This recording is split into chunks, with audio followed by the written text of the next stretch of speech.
नवदिल्लीस्थितं भारतमण्डपम् इत्यत्र आयोज्यमानस्य स्टार्टअप इत्येतस्य महाकुम्भस्य अद्य समापनं भवेत्। प्रधानमन्त्री नरेन्द्र मोदी अद्य स्टार्टअप इत्येतस्मिन् महाकुम्भे अद्य उद्यमिनः अथ हितधारकान् सम्बोधयेत्।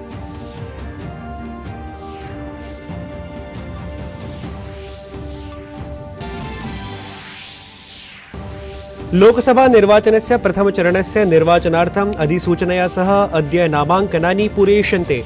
अप्रैल मासस्य 19 दिनाङ्के प्रथमचरणे 21 राज्यानां 2,100 आसनेभ्यः भविष्यति मतदानम्।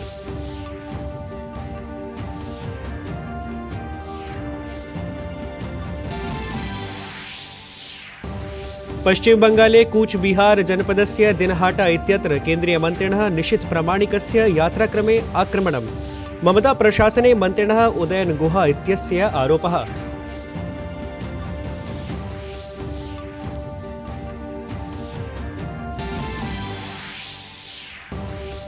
बेंगलुरु ग्रामीणे जेडीएस दलेन चलचित्रमाध्यमेन कांग्रेस दलं मतदातृणः आक्रष्टुम् आरोपितम्।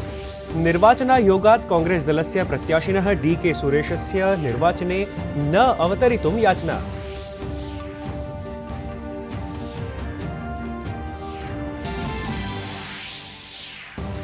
मथुरायां श्रीकृष्ण जन्मभूमि अथ च शाही ईदगाह भूमीति विवाद प्रकरणानां पोषणीयताम् आलक्ष्य इलाहाबाद उच्च न्यायालये अद्य भविष्यति वादश्रवणम्।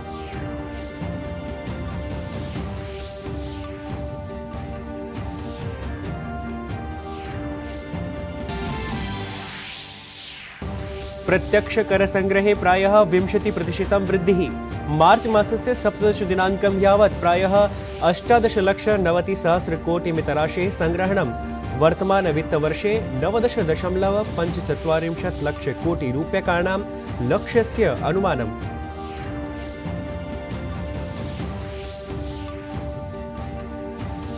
अभिवादे, अहमस्मि नीतीश भारद्वाजः। अत्र भवतां स्वागतम् एतस्मिन् डीडी न्यूज़ वार्ताप्रसारणे।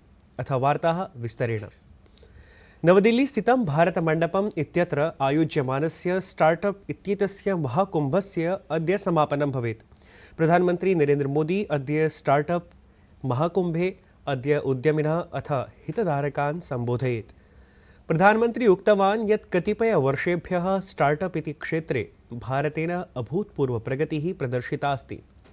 एक्स इत्याख्ये सामाजिकपटले प्रधानमन्त्री लिखितवान् यत् स्टार्टअप इति एषः महाकुम्भपरः एकः मञ्चः अस्ति यद्धि जगतः हितधारकान् एकत्र सहैव च समायोजयति। कतिपयवर्षेभ्यः स्टार्टअप इति क्षेत्रजगति भारतेन अभूतपूर्व प्रगतिः प्रदर्शिता अस्ति। अवधेयं यत् भारतमण्डपम् इत्यत्र आयोज्यमाने एतस्मिन् विशालसङ्गमे समेषामपि राज्यानां 3,000,000 3,000 भविष्योद्यमिनः अथ 50,000 व्यावसायिकागन्तुकाः अपि सहभागितां समाचरितवन्तः। लोकसभा निर्वाचनमुद्दिश्य प्रथमचरणात्मिकी अधिसूचना अद्य प्रवर्तिता स्यात्। एतस्मिन् चरणे 17 राज्येषु अथ केन्द्रशासितप्रदेशचतुष्टये लोकसभायाः 2,100 आसनेषु निर्वाचनम् आयोजयिष्यते। प्रत्याशिनः प्रवर्तमानमासस्य 27 दिनाङ्कं यावत् नामाङ्कनं कर्तुं शक्नुवन्ति। एतस्मिन् हि चरणे मतदानम् अप्रैल मासस्य 19 दिनाङ्के अनुष्ठास्यते। अवधेयं यत् लोकसभा निर्वाचनानि देशे 7 चरणेषु आयोजयिष्यन्ते। तदनु मतानां गणना जून मासस्य 4 दिनाङ्के करिष्यते। कर्णाटके जेडीएस इत्येतेन दलेन कांग्रेस दलविरुद्धं संघर्षः समारब्धः अस्ति। बेंगलुरु ग्रामीणक्षेत्रस्य कांग्रेस दलीयं प्रत्याशिनं डीके सुरेशं विरुध्य आरोपाः सन्ति यत् असौ मतदातृजनान् आकर्षयितुं सम्पीडितवायुप्रकृति इत्यस्य भोज्यपाचकपात्राणां शाटिकानां च वितरणं करोति। एतेन सम्बद्धं दृश्याङ्कनमपि जेडीएस इत्येतेन प्रवर्तितमस्ति। जेडीएस इत्येतस्य नेता कुमारस्वामी तावत् निर्वाचनायोगम् आलक्ष्य याचितवान् यत् तत्पक्षतः डीके सुरेशं विरुध्य आदर्शाचारसंहितायाः उल्लङ्घनमालक्ष्य कार्यजातम् अनुष्ठीयेत। लोकसभा निर्वाचनमुद्दिश्य तमिलनाडु राज्ये भारतीय जनता पार्टी दलस्य अथ तदीय सहयोगिनः पीएमके इति दलस्य मध्ये गतदिने आसनावण्टनविषये सन्धिः सञ्जातः। एतदनु भाजपेति दलेन पीएमके इत्येतस्मै दलाय 10 आसनानि प्रदत्तानि सन्ति। उक्ते सहमतिपत्रे प्रदेशस्य भाजपेति दलस्य अध्यक्षः के अन्नामलाई, पीएमके इति दलस्य संस्थापकः डॉक्टर एस रामदासः अथ पीएमके इति दलस्य नेता हस्ताक्षरं कृतवन्तः। हस्ताक्षरणावधौ राज्यस्य वरिष्ठः भाजपा नेता अथ सूचना प्रसारण राज्यमंत्री डॉक्टर एल मुरुगनः, पीएमके इति दलस्य राज्यसभा सदस्यः डॉक्टर अंबुमणि रामदासः च उपस्थितौ आस्ताम्। गतदिने राजधान्यां नवदिल्ल्यां कांग्रेस कार्यसमितेः मन्त्रणा समाचरिता। मन्त्रणायाः अनन्तरं कांग्रेस पार्टीति दलेन वार्ताहरैः समं संवादं समाचरितः। दलस्य महासचिवः जयराम रमेशः उक्तवान् यत् आगामिनं निर्वाचनमुद्दिश्य कांग्रेस दलं जनकल्याणपर पञ्चन्यायमाध्यमेन 25 नियमानां प्रतिज्ञाविषये चर्चां करोति। गतदिनात्मके कांग्रेस कार्यसमितेः उपवेशने अपि 25 नियमानां प्रतिज्ञाप्रपूर्तिविषयः एव चर्चितं गतः। हमारे कांग्रेस अध्यक्ष और राहुल जी ने पिछले 63 दिनों में 5 न्याय को लेकर 25 गारंटियों की घोषणा की है और आज इन गारंटियों के ऊपर और इससे आगे भी और अलग विषयों में हमारी आर्थिक नीति के लिए क्या न्याय का एजेंडा होना चाहिए, हमारे विदेश नीति के लिए क्या न्याय का एजेंडा होना चाहिए, हमारे संविधान के संरक्षण के लिए न्याय का एजेंडा क्या होना चाहिए, पर्यावरण को लेकर क्या न्याय एजेंडा होना चाहिए, इस पर बातचीत हुई।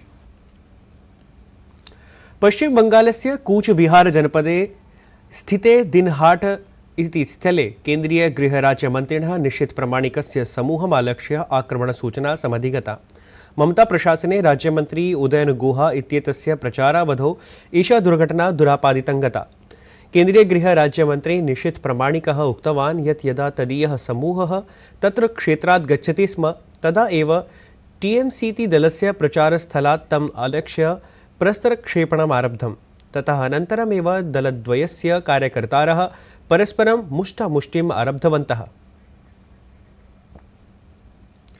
मथुरास्थ श्रीकृष्ण जन्मभूमि विवाद प्रकरणे ह्यः उच्चतम न्यायालयेन मस्जिद इत्येतेन सम्बद्धायाः समितेः याचिका निरस्ता। वस्तुतः समित्या इलाहाबाद उच्च न्यायालयस्य तम् आदेशं विरुध्य याचिका प्रस्तुता आसीत्, यत्र उच्च न्यायालयेन 15 प्रकरणानि संयोज्य सहैव वादश्रवणं विधातुं विनिर्णयः कृतः आसीत्। उच्च न्यायालयस्य वक्तव्यमासीत् यत् सर्वाणि अपि प्रकरणानि वस्तुतः सदृशानि सन्ति, अतः समानानि एव साक्ष्याणि आश्रित्य विनिर्णयः कर्तव्यः, यतः अनेन न्यायालयस्य समयः शिष्टः स्यात्, अथ च युगपदेव विनिर्णयः सम्भवेदिति।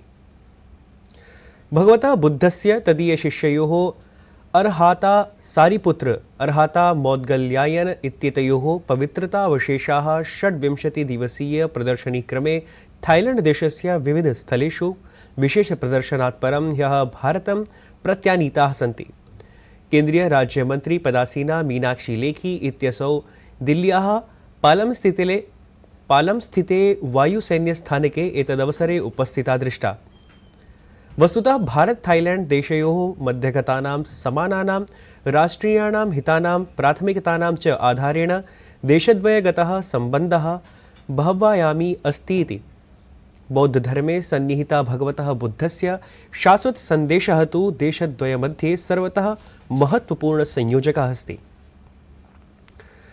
हरियाणा राज्यस्य नायब सिंह सैनी प्रशासनस्य मन्त्रिमण्डलं विस्तृतं जातमस्ति। ह्यः 8 विधायकाः मन्त्रिपदाय शपथवचनानि गृहीतवन्तः। सोहनास्थलात् विधायकः संजय सिंहः, विधायकः विश्वम्भर वाल्मीकिः, सुभाष सुधा, अभय यादवः, असीम गोयलः, महिपाल ढांडा बड़खल इत्यतः विधायकपदासीना सीमा त्रिखा, विधायकः डॉक्टर कमल गुप्तः इत्येते 8 मन्त्रिणः पदगोपनीयताया पराणि शपथवचनानि स्वीकृतवन्तः। इतः प्राक् मार्च मासस्य 12 दिनाङ्के हरियाणा राज्यस्य नवमुख्यमन्त्रिरूपेण नायब सिंह सैनी इत्येतेन शपथवचनानि स्वीकृतानि। तत्र तेन सह पञ्चमन्त्रिणः अपि शपथं दापिताः आसन् इत्यपि ध्येयम्।